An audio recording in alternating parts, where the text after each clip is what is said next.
সকলে একটু আসনটা গ্রহণ করুন, সুন্দর একটা পরিবেশ সৃষ্টি করুন। যারা দে এই যে কে আসবে ভিতরে, কে আসবে ভাই, কে আসবে ভিতরে?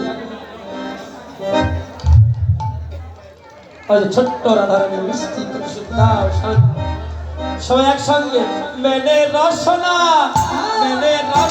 লাগায় রাধার নাম মেনে রসনা লাগায়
স্পিকারগুলো সাউন্ড দিতে হবে।